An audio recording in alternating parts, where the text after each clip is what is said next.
With that, we go ahead, and I would request for the next session, Mr. Aloke Sasmal. He's going to talk about Wealth Management Technology Showcase FinIQ, and he's the head sales FinIQ Consulting. A big round of applause for him. Good afternoon, ladies and gentlemen. Thank you again. Thanks Equalifi team and Aditya and entire team of Equalifi for this wonderful event. I have been hearing since morning. We have blend of started with EQ, IQ side of the family office and private wealth.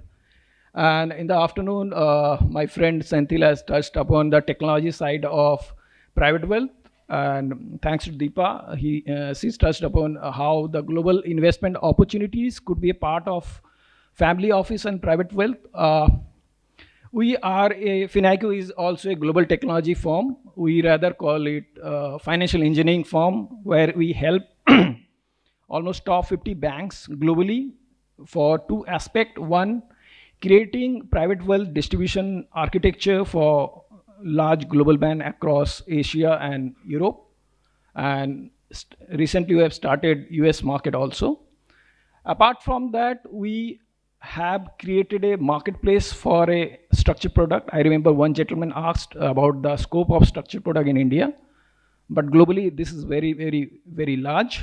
And FinIQ is the platform globally, the largest platform providing structured product platform, where almost top 50 banks or almost 65 financial group, including wealth management, they use FinIQ platform across Asia and Europe for transacting different types of structured product with the underlying with fixed income, equity, commodities, currencies. We do a annual transaction volume of $60 billion every year. Today, keeping the audience in mind, especially the family office, looking at, I can see 60 to 70% of family office and 30% would be private multifamily office, advising to these family offices. I'll stick to my presentation limited to that area, which would be how technology would be relevant for them and how FinIQ in India offering some solutions which would be relevant for multifamily office primarily. That's the space we are into for the banks and multifamily office. So it has a two component. First, I'll set the context, how the global private wealth are moving. And then maybe I'll touch upon, maybe I'll invite my colleague Soham to touch upon more on the technology, architectural framework, how we help especially large multifamily offices or the bank globally, as well as started doing in India for creating that right architecture framework for advising global family office or global client. So just to give a highlight, what happened in last, this is the figure of 2021, recently came out in Credit Suisse report. What it says, total global family wealth, or rather private wealth, are 463 trillion. That combines both financial and non-financial asset put together. And data says in 2021, post COVID or pandemic crisis, actually global wealth has increased. It has some relevance. When any economy or the country or maybe the businesses going through a bad phase, they preserve capital. That has actually reflected in the wealth creation. So if you look at the figure, I think figures are not, let me give you a perspective. So in North America, also the wealth, private wealth has increased by 15%. China, it has increased by 15%. India, it has increased by 12%. Latin America, 10%. Africa, 7%. Europe, it has not increased, neither in financial asset, neither in non-financial asset. If you look at the this data or is available in recent Credit Suisse report. Data also, if you go deeper, you will understand the non-financial asset has increased in India. Contrary to that, in other countries like North America, the financial asset has increased. Africa, financial asset has increased in the wealth creation. Just to give a perspective, in India, 12% increased. If you look at the more granular, financial asset has increased by 8% vis-a-vis non-financial asset like gold, real estate, whatever. That has increased by 12%. So what it gives different perspective when any economy or global economy going in a bad phase, how the family office, the ultra HNI behave in their investment pattern. Some feel as a protecting the capital, preserving the capital. Some feel to take an further exposure into more opportune avenues. So I have created a bucket, like for example, as if you see, the global wealth has increased by 10%, almost 9.8%. If you look at the activity, especially US, Canada, that has increased more of a passive as well as active. So passive is where you invest in more on an ETF or more inactive participation through an ETF or that kind of activity. Active is wherein you go and do the bargain hunting and take a stake in some of the technology company, some of the economy, some of the emerging businesses. That's called active. So US has seen mixed because of the migrated talent. So that's how the US economy has increased.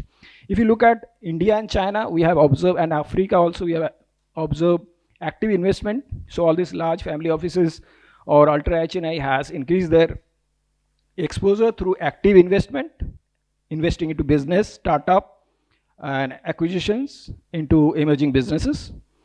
What we have observed, especially in Europe, UK, those are more passive.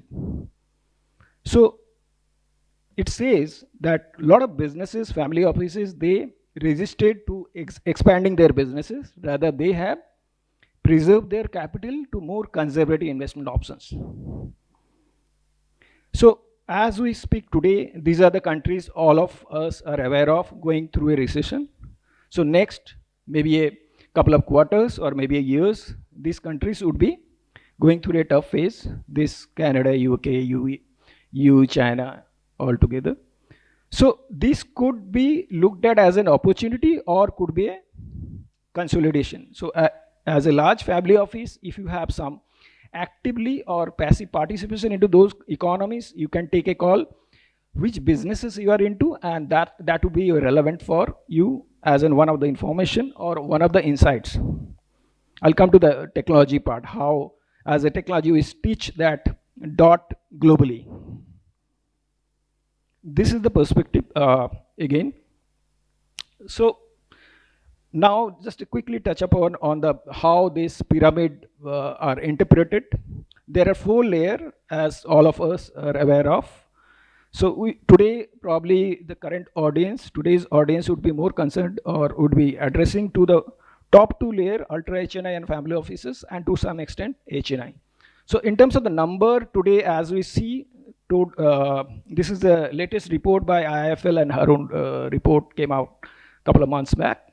So 1,103 Indian family offices which have financial asset of 1,000 crore and above.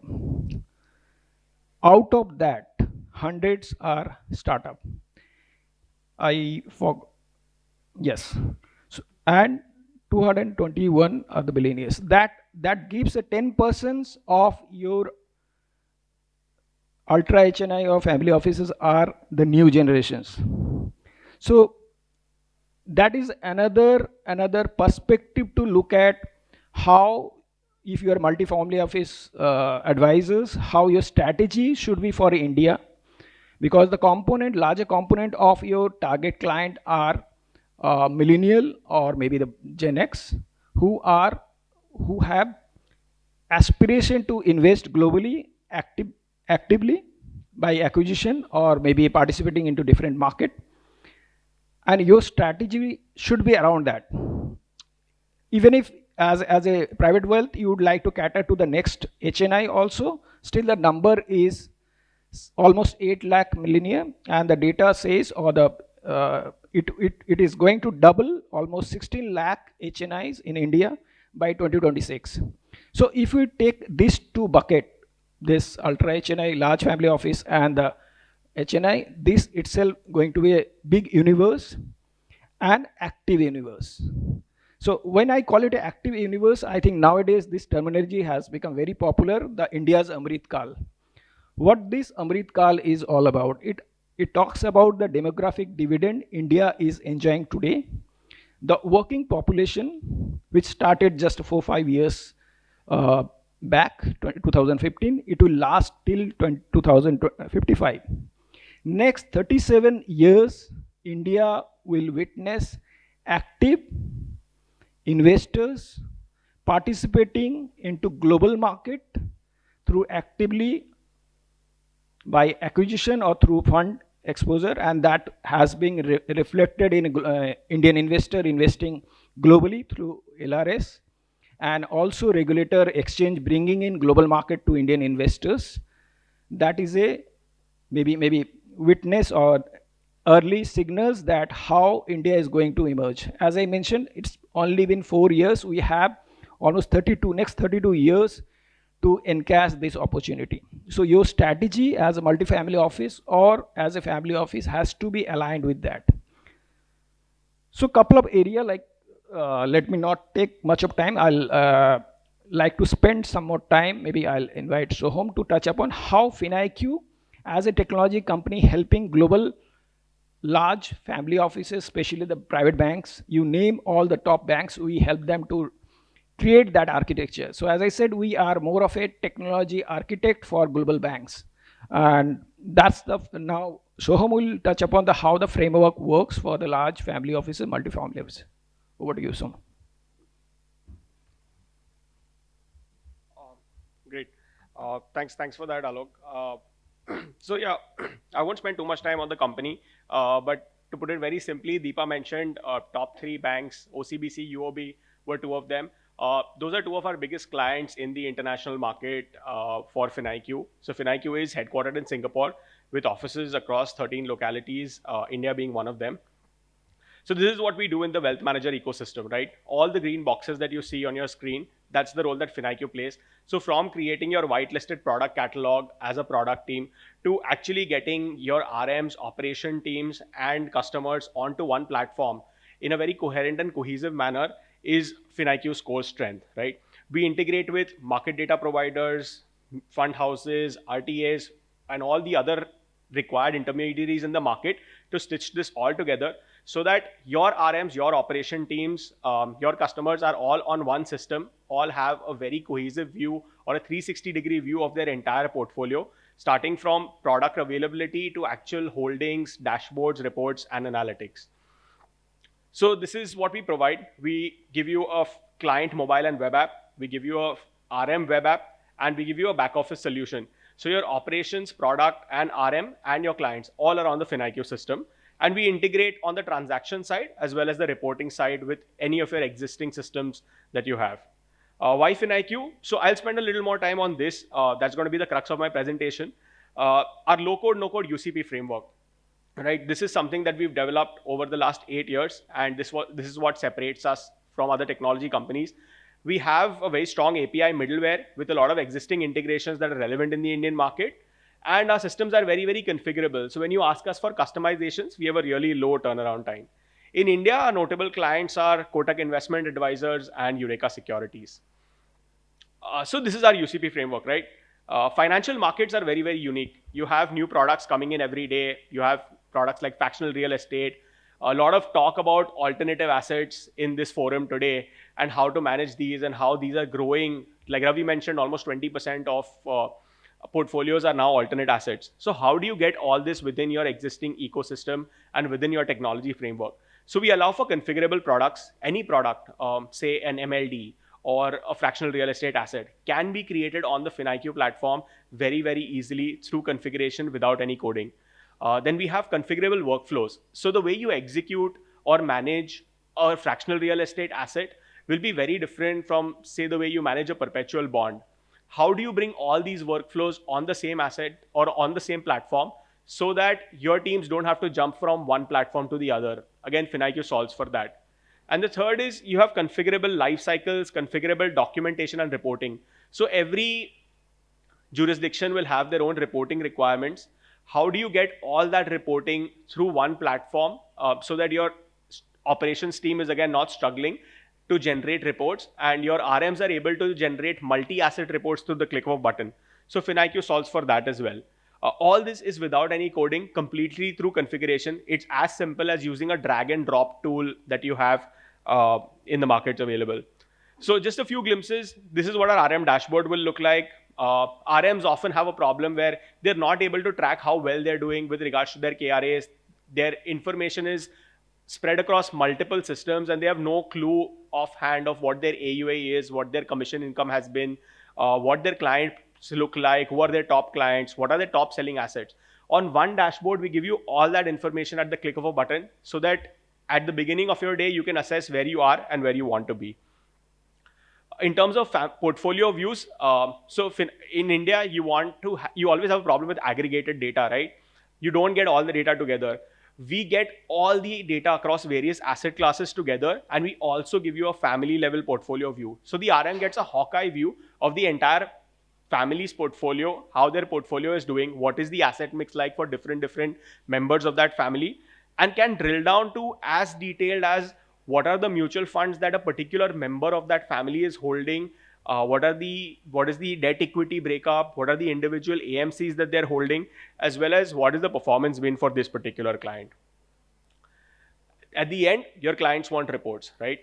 Often we see that whenever a client asks for reports, RMs and operations team tend to get into a bit of a tussle, scrambling a lot to get all this information together and send out this report.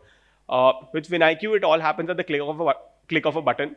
So you'll have a consolidated report which has AIF, PMS holdings, MLDs, gold, apart from your regular equity and mutual funds, which is all consolidated together and shared with the client in one cohesive report. And lastly, a proposal generation tool. So we believe that RMs shouldn't spend a lot of time on administrative tasks. They should focus their energies on bringing in new business, which is why we have a proposal generation tool where with the click of a few buttons, you can create a fresh proposal for a client, which is a multi-asset proposal, and share it with the client over email or download it as a PDF with a standard format using the colors and logos of your wealth management outfit or of your family office. So through this whole process, we've tried to eliminate the key issues that the RMs face currently and tried to bring RMs, operation teams, and clients all on one platform together. So that's it from my side. I missed to talk about this. So I think analytics is very, very common across all platforms. We also provide that as part of our platform. But I think UCP, which is our user configured products, is our key strength that from a technology perspective really separates us and really makes your go-to market for new asset classes and new products much faster as compared to other companies out there. So I'm going to leave my number on the screen and my email ID. You can get in touch with me or you can get in touch with Alok if you have any questions. And happy to take any questions if time permits right now. No? All right, Aditya says time out. But happy to catch up over tea or coffee with anyone who's interested. Thank you very much. So once again, a big round of applause for both of them, everyone. And I would request Mr. Uday Dhoot to please come here and join us on the dais.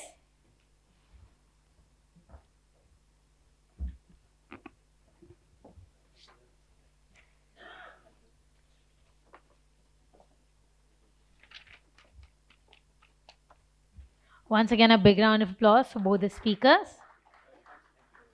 Thank you so much for your time.